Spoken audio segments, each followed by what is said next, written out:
Hello दोस्तों, कैसे हो आप सभी। चलिए शुरू करते हैं। प्लीज़ दोस्तों, इस कहानी को ज़्यादा से ज़्यादा शेयर करें, कमेंट करें और लाइक करें और लेकिन मेरे यूट्यूब चैनल को सब्सक्राइब जरूर करें। वो औरत अपनी चेयर से उठी और दरवाजे के पास खड़ी औरत के तरफ गई। उसे खुशी से उसके गले लगाते हुए बोली, तूने आज क्या अच्छी खबर सुनाई है। मेरी की गई इतने सालों की मेहनत बर्बाद नहीं हुई। जिस पर वह औरत मुस्कुराते हुए बोली, बाई सा, हाँ, आपकी मेहनत आखिरकार रंग लाई। अब बस हमने जो प्लान किया है आगे वैसा ही हो, तो आपकी मेहनत सफल होने से कोई भी नहीं रोक सकता। जिस पर वह औरत मुस्कुराते हुए बोली, हम अपने प्लान के आधे पड़ाव तक तो पहुंच ही गए हैं। बहुत ही जल्द इसको पूरा भी कर देंगे। आज इतनी बड़ी खुशी है। पूरे गांव वालों को कल दावत पर बुलाया जाए और उन्हें अच्छे से अच्छे पकवान खिलाए जाए और साथ ही उन्हें एक एक चांदी का सिक्का भी दिया जाए। जिस पर वह औरत खुशी के साथ बोली, बाईसा का जो हुक्म वही होगा। इतना बोलकर वह वहां से चली गई। दूसरी ओर लिविंग एरिया में सब कोई चुपचाप बैठे थे और वहां पर एक अलग ही तरह की खामोशी छाई हुई थी। वैष्णवी को ये देखकर अच्छा नहीं लगा क्योंकि उसने ये गेट टुगेदर बहुत ही मन से प्लान किया था, लेकिन सब कोई अपने अपने में लगे हुए थे। वैष्णवी अपनी जगह खड़े होते हुए बोली, यार तुम लोग कितने ज्यादा बोरिंग हो। मैंने ये पार्टी एंजॉय करने के लिए रखी थी। जिस पर वेदांश भी अपनी जगह खड़े होते हुए बोला, हाँ सही कहा, लेकिन तुम लोग ने इसे बहुत ही ज्यादा बोरिंग बना दिया है। जिस पर मेघना खड़े होते हुए बोली, क्यों ना हम आज ट्रूथ एंड डेयर खेले, इसमें बड़ा ही मजा आएगा। वैष्णवी सहमत होते हुए बोली, हाँ ठीक कर खेलते हैं। जिस पर अभीर भी सहमति जताते हुए बोला, हाँ हाँ चलो चलो खेलते हैं। सभी ने इस गेम के लिए अपनी सहमति जता दी। सब कोई स्विमिंग एरिया की ओर बढ़ गए। वहां पर एक राउंड टेबल लगा दी गई थी जिसके चारों ओर सब कोई बैठ गए। वेदांश के एक ओर वैष्णवी तो दूसरी ओर अभीर बैठा हुआ था। वैष्णवी के पास में मेघना, मेघना के पास में राजेंद्र जो कि एकदम वेदांश के सामने था, और फिर सुरेश और काजल अभीर के पास। मेघना ने बीच में रखी हुई बोतल को घुमाया और सब ही बेसब्री से देखने लगे कि आखिर यह बोतल किस पर जाकर रुकने वाली है। तभी वो धीरे धीरे घूमते हुए वेदांश की ओर रुक गई और उसके सामने राजेंद्र बैठा हुआ था। वेदांश के सामने बोतल रुकते देख राजेंद्र के चेहरे पर एक शैतानी मुस्कुराहट आ गई जिसे वैष्णवी ने देख लिया था। वैष्णवी को ये तो अंदाजा हो गया था कि राजेंद्र कुछ करने वाला है, लेकिन क्या उसे समझ नहीं आया था। राजेंद्र वेदांश की आंखों में आंखें डालते हुए शैतानी मुस्कुराहट के साथ बोला, तो वेदांश क्या लोगे, ट्रुथ या डेयर। वैसे मुझे लगता है तुम्हें डेयर लेना चाहिए, आखिर मर्द हो तो अपनी बहादुरी का परिचय दो। वैष्णवी राजेंद्र की यह बात सुनकर गुस्से में आग बबूला हो गई और सुरेश की ओर देखते हुए बोली, तुम्हें नहीं लगता तुम ज्यादा बोल रहे हो, और वैसे भी इसकी मर्जी, यह ट्रुथ ले या डेयर। इसमें मर्द होना नहीं होना से कोई मतलब नहीं है, हम यहाँ पर सिर्फ गेम खेलने आए हैं, ना कि कुछ और। जिस पर राजेंद्र बोला, अरे बनी, मैं तो अभी तक कुछ किया भी नहीं और तुम गुस्सा हो रही हो। मैं तो सिर्फ बोला कि तुम्हें डेयर लेना चाहिए, अब बाकी इस पर है कि यह डेयर लेता है या नहीं, पता चल जाएगा आखिर। जिस पर वैष्णवी गुस्से से बोली, क्या पता चल जाएगा। राजेंद्र जवाब देते हुए बोला, अरे अरे बनी यार, तुम तो कितना गुस्सा कर रही हो, हम तो सिर्फ गेम खेल रहे हैं ना, तो इतना गुस्सा मत करो। जिस पर वेदांश वैष्णवी के हाथ पर हाथ रखते हुए उसे इशारे से बोला, तुम शांत रहो वैष्णवी। वैष्णवी वेदांश को कुछ बोलने वाली थी, लेकिन उससे पहले ही वेदांश ने उसे इशारा करके शांत रहने को बोला, तो वैष्णवी चुप हो गई और उसने कुछ नहीं बोला। वेदांश राजेंद्र की आंखों में आंखें डालकर देखे हुए अकड़ के साथ बोला, मैं डेयर लूंगा। जिस पर राजेंद्र के चेहरे पर मुस्कुराहट खिल उठी और वो बोला, हाँ लेकिन अगर तुम उसे पूरा नहीं कर पाए तो बताओ तुम क्या करोगे। जिस पर वेदांश बोला, जो तुम बोलोगे वह करूंगा, और वैसे भी डेयर तो मैं कंप्लीट करके ही रहूंगा। जिस पर राजेंद्र हंसते हुए बोला, अच्छा मुझे लग तो नहीं रहा तुमसे वो हो भी पाएगा। वेदांश बोला, पहले बताओ तो सही डेयर क्या है, तुम उससे पहले ही डिसाइड कर रहे हो कि मेरे से हो पाएगा या नहीं। जिस पर राजेंद्र बोला, हाँ ठीक है डेयर बताता हूँ, लेकिन अगर कोई अपना डेयर कंप्लीट नहीं कर पाया तो उसे वाइन की बोतल पीनी होगी। जिस पर वेदांश मुस्कुराते हुए बोला, ठीक है। लेकिन वैष्णवी गुस्से से दोनों को चुप करते हुए बोली, तुम दोनों को समझ आ रहा है तुम क्या बोले जा रहे हो, और वैसे भी वेदांश तुम ये नहीं पी सकते। तुम्हें पता है ना तुम्हारी तबीयत अभी तक सही नहीं हुई है और वाइन तुम्हारे लिए अच्छी नहीं है। जिस पर राजेंद्र हंसते हुए और वेदांश का मजाक बनाते हुए बोला, अरे अरे तुम तो बहुत कमजोर निकले। जिस पर वेदांश वैष्णवी के गाल पर किस करते हुए बोला, अरे मेरी जान तुम्हें मुझ पर विश्वास नहीं है क्या? मैं इसकी नौबत आने तक नहीं दूंगा, तुम चिंता मत करो। जिस पर वैष्णवी मुंह फूलते हुए बोली, अच्छा लेकिन तुम अभी तक मेरे दोस्त को अच्छे से नहीं जानते हैं, ये क्या क्या कर सकता है, मुझसे बेहतर कौन जानता है? जिस पर वेदांश चिढ़ते हुए बोला, तुम कुछ ज्यादा नहीं जानती। जिस पर वैष्णवी बोली, अरे यार तुम फिर से जेलस होने लगे। वेदांश उसके आंखों में आंखें डालते हुए और प्यार से बोला, वैष्णवी क्या तुम्हें मुझ पर विश्वास है? जिस पर वैष्णवी ने हाँ में सर हिला दिया तो वेदांश बोला, ठीक है फिर तुम देखते जाओ मैं क्या करता हूँ। राजेंद्र उन दोनों की ओर देखते हुए और चिढ़ते हुए बोला, तुम दोनों का अगर प्यार मोहब्बत हो गया हो तो क्या हम गेम को आगे बढ़ाएं? जिस पर वेदांश मुस्कुराते हुए बोला, हाँ हाँ। राजेंद्र उसकी आंखों में आंखें डालते हुए बोला, तो सुनो फिर तुम्हें क्या करना है, तुम्हें यहाँ मौजूद किसी एक के गाल पर किस करना है, लेकिन ये ध्यान रहे तुम वैष्णवी को किस नहीं कर सकते हो। राजेंद्र की यह बात सुनकर वैष्णवी आग बबूला हो गई और वह राजेंद्र को गुस्से से देखते हुए बोली, तुम क्या पागल हो गए हो जो तुम ऐसा डेयर दे रहे हो? वेदांश मेरे अलावा किसी को भी किस नहीं करेगा और किसी लड़की को तो बिल्कुल भी नहीं। और फिर वो गुस्से से वेदांश की ओर घुरी और बोली, अगर तुमने ऐसा किया मैं तुम्हारी टांग तोड़ दूंगी। जिस पर वेदांश अपनी जगह पर खड़ा हुआ और बोला, वैष्णवी मैंने बोला था ना मैं ये डेयर कंप्लीट करूंगा तो मुझे ये करना ही होगा। लेकिन वैष्णवी गुस्से पर टेबल पर हाथ मारते हुए बोली, अगर तुमने ऐसा किया तो मुझसे बुरा कोई नहीं होगा, तो अपना काम सोच समझकर आगे बढ़ाना। राजेंद्र जो उनकी लड़ाई देख रहा था और वह ये भी चाहता था कि उन दोनों के बीच लड़ाई हो, जिस वजह से उसके चेहरे पर मुस्कुराहट खिल उठी। आखिर इसका प्लान जो कामयाब हो गया था। मेघना राजेंद्र की ओर देखते हुए बोली, अरे राजू काजू कुछ और दे दो। वेदांश कैसे करेगा? और तुम्हें पता है ना अगर वैष्णवी को गुस्सा आ गया तो उसे बुरा कोई नहीं होगा। जिस पर राजेंद्र बोला, अरे यार हम गेम खेल रहे हैं और गेम में कुछ नियम होते, अब मैंने डेयर दिया है तो उसे पूरा तो करना ही होगा ना। जिस पर मेघना बोली, अरे यार गेम है लेकिन ऐसा तो नहीं है ना तुम उससे कुछ भी करने को बोलोगे। जिस पर राजेंद्र चढ़ते हुए बोला, अगर तुम लोगों को गेम की तरह नहीं खेलना तो फिर मत खेलो ना। अभीर, काजल और सुरेश तीनों ही बैठे वो सारा तमाशा देख रहे थे और उन्हें समझ नहीं आ रहा था कि वह क्या बोले और क्या नहीं। अभीर वेदांश के कानों में बोला, अरे भाई अगर तुमने ऐसा वैसा कुछ किया तो बड़ी दिक्कत हो जाएगी और भाभी भी नाराज हो जाएगी, इससे अच्छा तो तुम वाइन ही पी लो। और हाँ खबरदार जो मेरे काजल के गाल पर किस किया तो मैं तेरी टांग तोड़ दूंगा, भाभी तोड़े या ना तोड़े।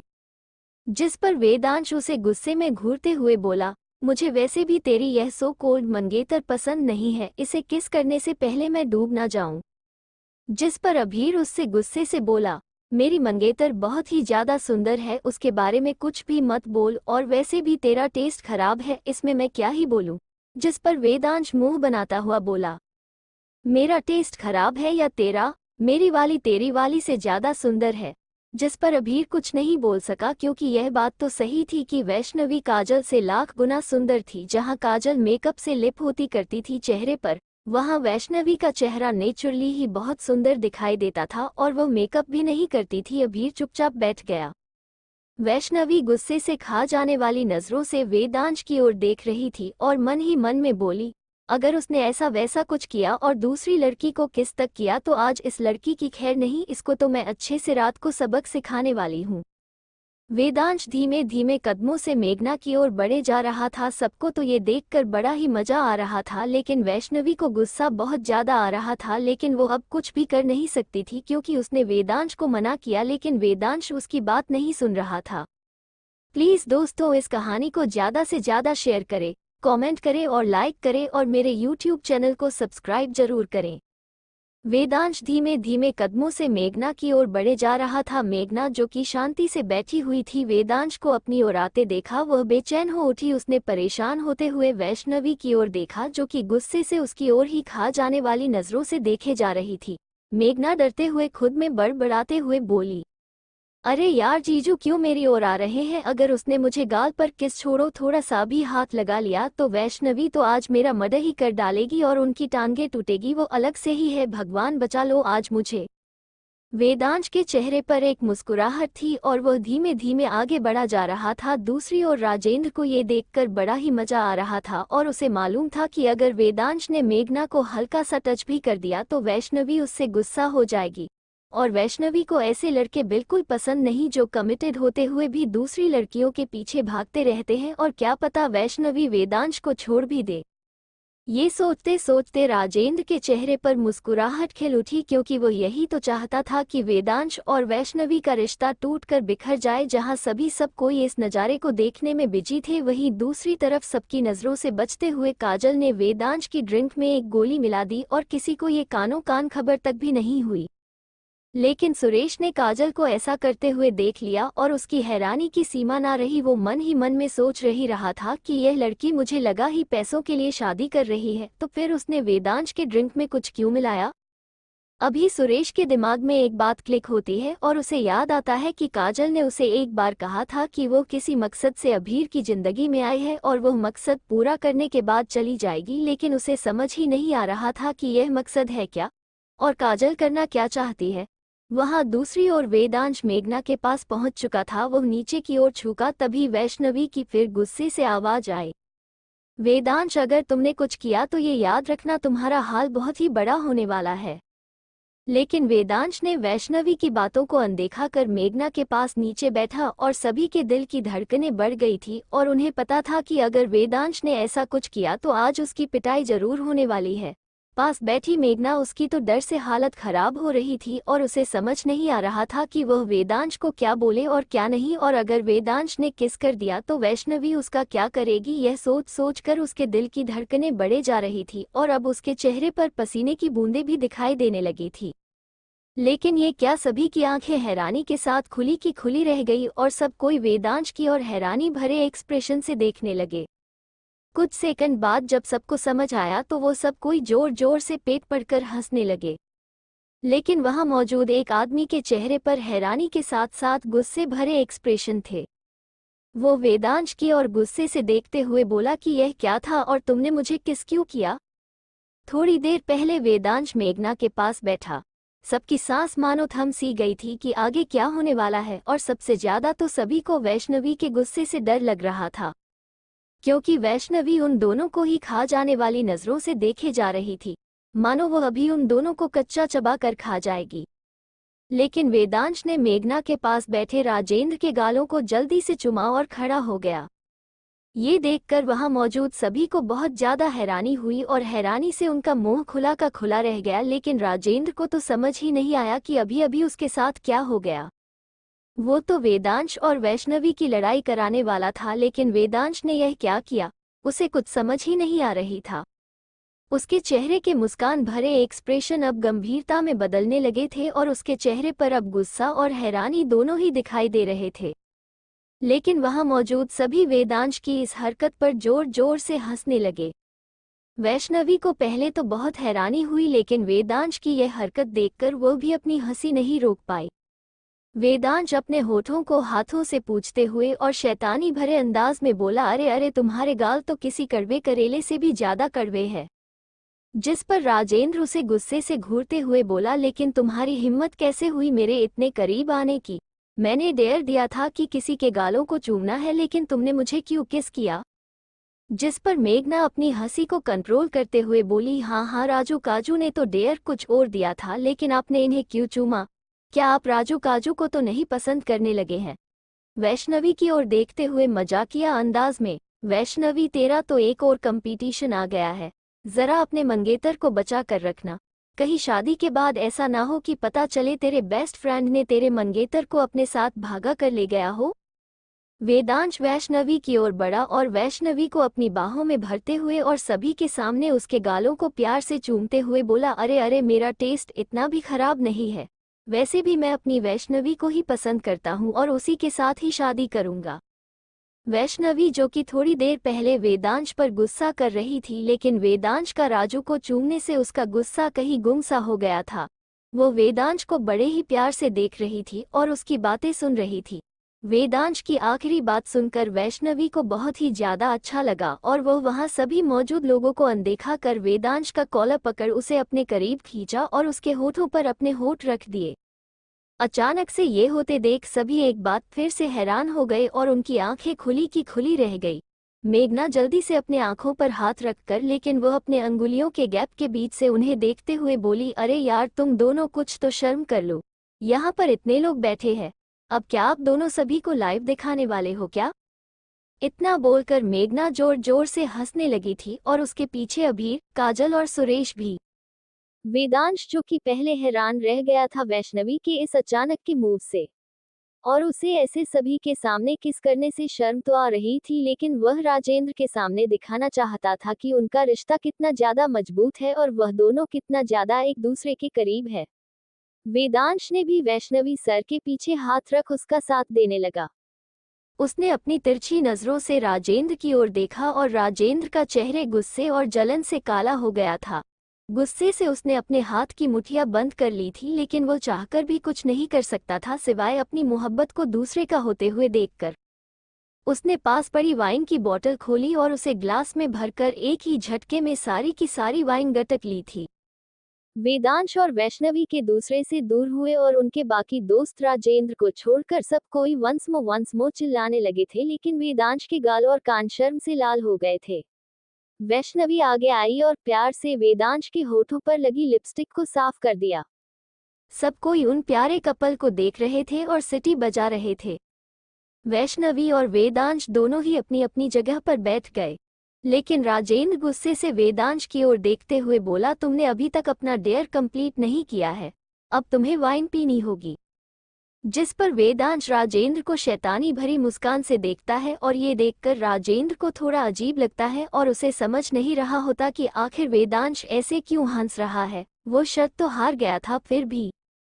जिस पर वैष्णवी वेदांश का साइड लेते हुए राजेंद्र की ओर देखते हुए बेरुखी के साथ बोली, वेदांश बिल्कुल भी वाइन नहीं पिएगा, उसकी जगह मैं वाइन पी लूंगी।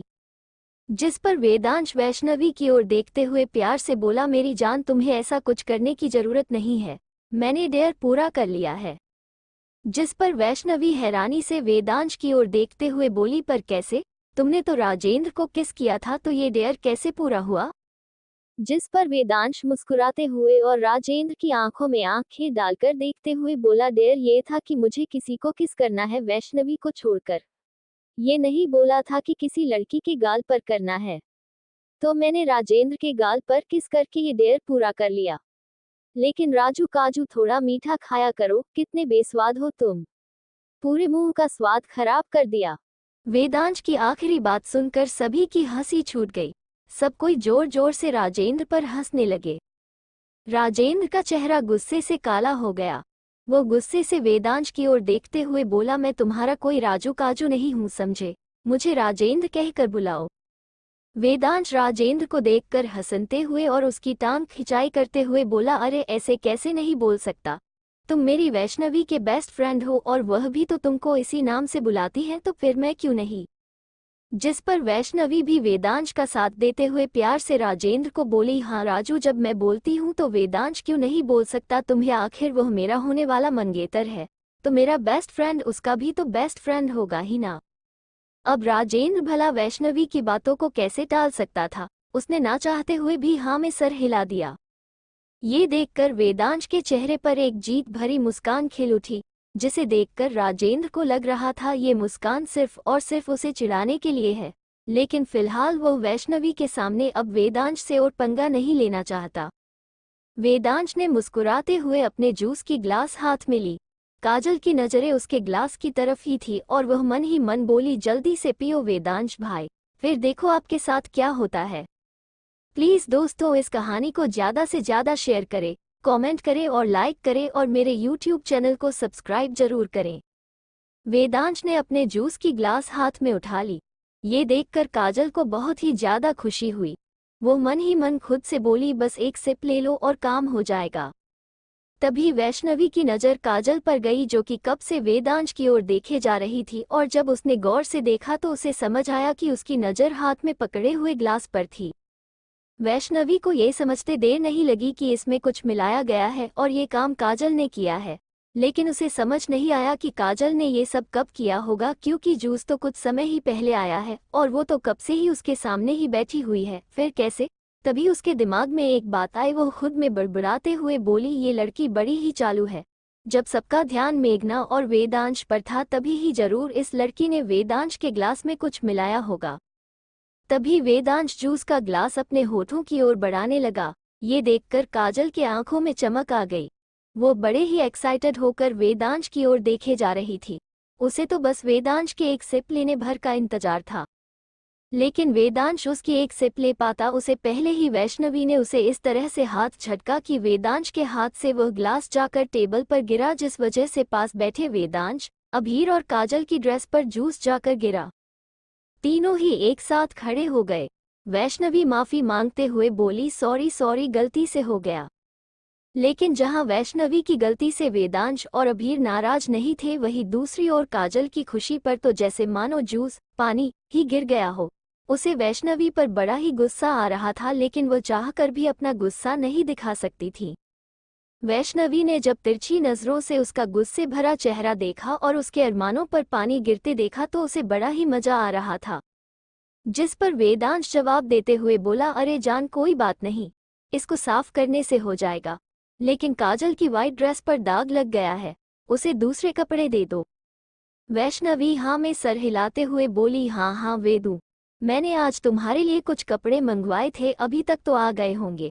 तुम और अभीर बदल कर आओ, तब तक मैं काजल को भी कपड़े दे दूंगी। वेदांश हाँ में सर हिला देता है और अभीर के साथ अपने कमरे की ओर बढ़ गया। वैष्णवी शैतानी मुस्कुराहट के साथ काजल को बोली, आओ तुम्हें चेंज करवा देती हूँ। काजल ने बिना किसी भाव के वैष्णवी के हाँ में हाँ मिला दिया और वैष्णवी के पीछे पीछे जाने लगी। वैष्णवी काजल को अपने साथ अपने कमरे में ले गई। काजल तो वैष्णवी का इतना सुंदर कमरा देख उसकी आंखें खुली की खुली रह गई और वह खुद में बड़बड़ाते हुए बोली, आखिर कब मुझे इस जैसा शानदार कमरा मिलेगा। मेरी तो किस्मत ही खराब है जो मैं एक मिडिल क्लास फैमिली में जन्म लिया। ये तो अभीर से भी ज्यादा अमीर है। चलो कोई ना, जब मैं अपना मिशन कंप्लीट कर लूंगी तब मेरे पास भी बहुत सारे पैसे होंगे, तब मैं भी अपने लिए इतना ही सुंदर कमरा बनवाऊंगी। काजल जहां अपने ही ख्यालों में खोई हुई थी, वहां वैष्णवी ने कमरे का दरवाजा बंद कर दिया और काजल की ओर बढ़ गई और काजल के दोनों हाथ उसके पीछे कमर में बांधते हुए गुस्से में पूछते हुए बोली, तुम कौन हो और वेदांश को नुकसान क्यों पहुंचाना चाहती हो? तुम्हारा मकसद क्या है और तुम्हारे साथ साथ और कौन कौन है? जिस पर काजल बड़ी ही मासूमियत के साथ बोली, वैष्णवी, ये तुम मेरे साथ क्या कर रही हो? मैं कुछ नहीं जानती। तुम किस बारे में बोल रही हो? प्लीज मेरा हाथ छोड़ दो, मुझे बहुत ही ज्यादा दर्द हो रहा है। इतना बोलते हुए वो अपने नकली आंसू बहाने लगी, लेकिन वैष्णवी की पकड़ उसके हाथ से जरा भी ढीली लूज नहीं हुई। वो काजल के बाल को खींचते हुए बोली, ज्यादा होशियार बनने की कोशिश मत करो। मुझे मालूम है कि किसी न किसी के कहने पर ही वेदांश और अभीर की जिंदगी में आए हो और तुम्हारा जरूर कोई ना कोई मिशन जरूर है। अगर तुमने मुझे सच नहीं बताया तो तुम्हारे साथ बहुत ही बुरा होगा। लेकिन काजल सच बोलने के बिल्कुल भी मूड में नहीं थी। वो अपना नाटक जारी रख रोते हुए बोली, वैष्णवी, तुम किस बारे में बात कर रही हो? मुझे तो समझ ही नहीं आ रहा। छोड़ो मुझे, जाने दो। बहुत ज्यादा दर्द हो रहा है, प्लीज छोड़ दो, जाने दो मुझे। अगर तुम्हें और तुम्हारी दोस्त को मेरा यहाँ आना पसंद नहीं आया तो मैं अभी ही यहाँ से चली जाऊंगी। वैष्णवी को समझ आ गया था कि यह लड़की इतनी जल्दी से तो उसे सच नहीं बताने वाली है, इसलिए वह उसके बालों से उसे घसीटे हुए अपने बेड की ओर लेकर आई और उसे बेड पर धकेल दिया। काजल दर्द से कराह रही थी और उसके मुंह से मुझे छोड़ दो, जाने दो प्लीज, रोते हुए बोले जा रही थी। लेकिन वैष्णवी को इसे कहाँ फर्क पड़ता था भला। उसने बेड के साइड टेबल के केबिन से बंदूक निकाली और उसे काजल के माथे पर तान दिया। आगे क्या होगा इस कहानी में जानने के लिए बने रहे हमारे साथ इस कहानी में। और कहानी पसंद आए तो जरूर लाइक करें और कमेंट भी।